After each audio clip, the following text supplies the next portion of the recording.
Now, Police Minister Bheki Cele and Gauteng Community Safety MEC Faith Mazibuko are in the West Rand to monitor roadblocks on day 1 of level 4 of the lockdown.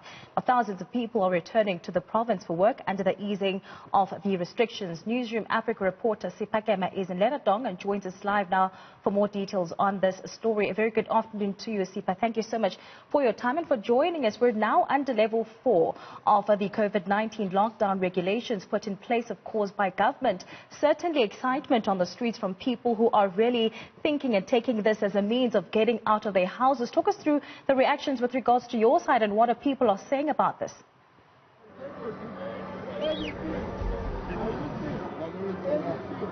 Well, that is true, Matapele. As you said, that a lot of South Africans right now, they think that this is the perfect opportunity for them to actually be out on the roads, as we know that today we've moved to level 4 of the lockdown.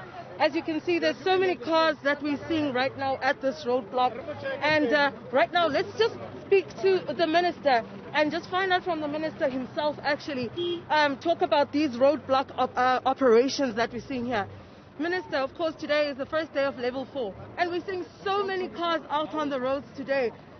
What do you have to say to some of the motorists and South Africans who think that now it's time to relax and be out on the roads again? And you have seen so many police, not just the cars. And that's a serious statement you're making. Things haven't changed.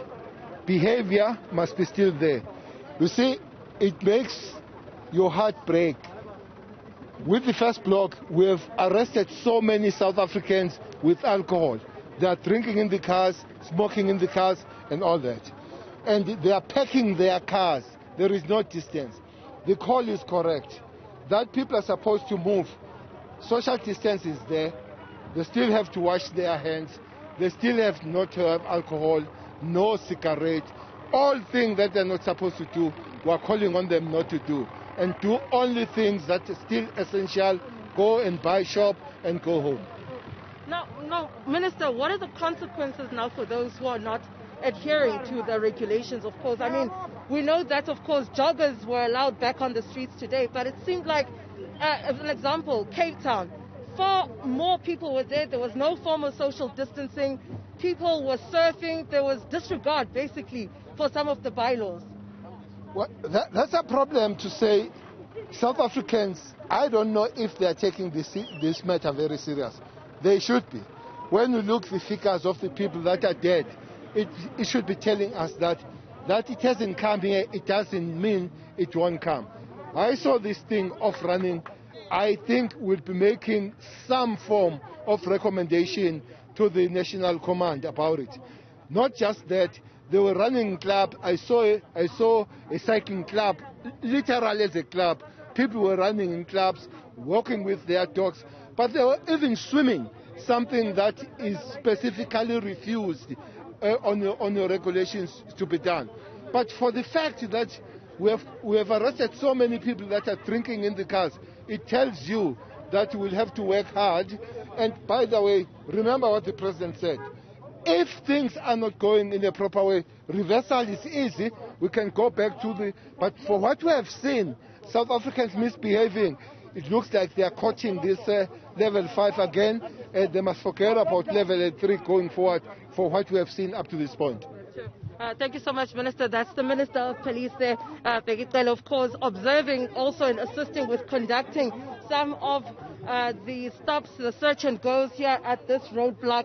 This roadblock, Matapelo, is at the intersection next to Leratong Hospital in Kagiso, where we're seeing actually quite a number of police officers.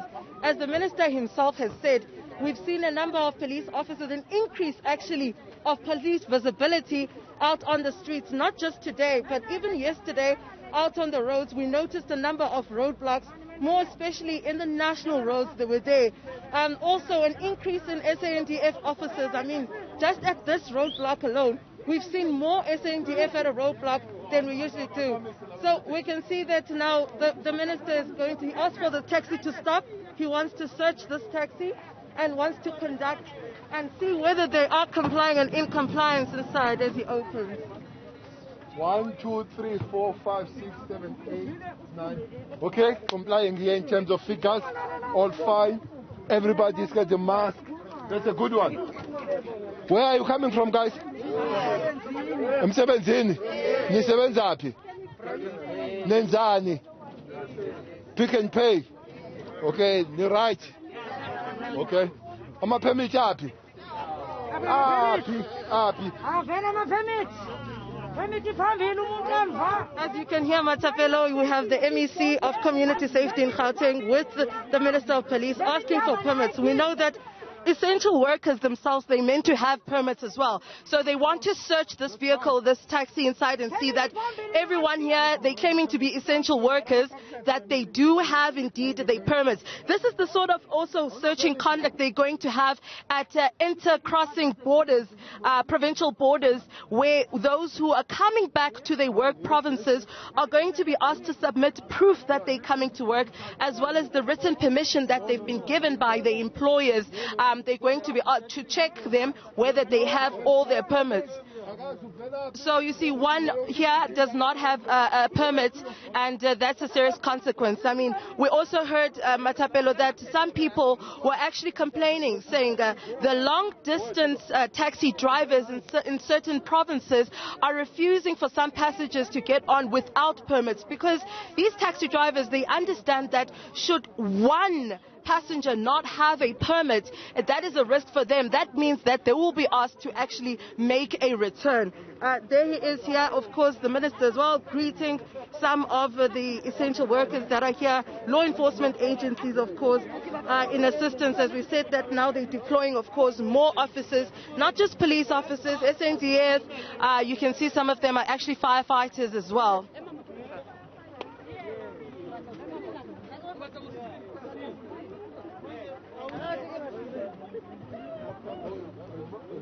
The taxi, this one.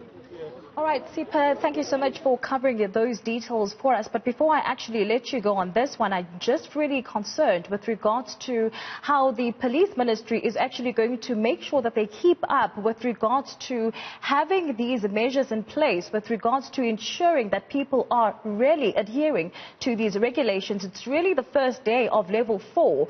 We still have way more time ahead. What's their plan?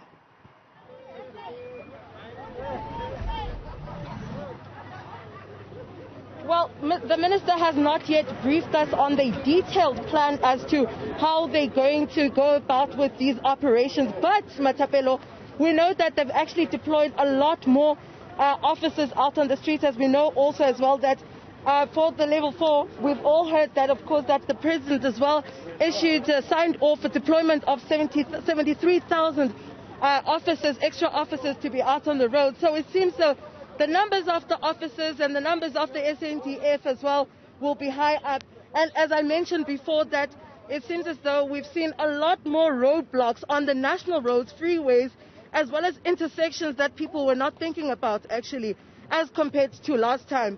Let's have a look here as well, Matapelo, as you asked us the question as how will they ensure that most people comply.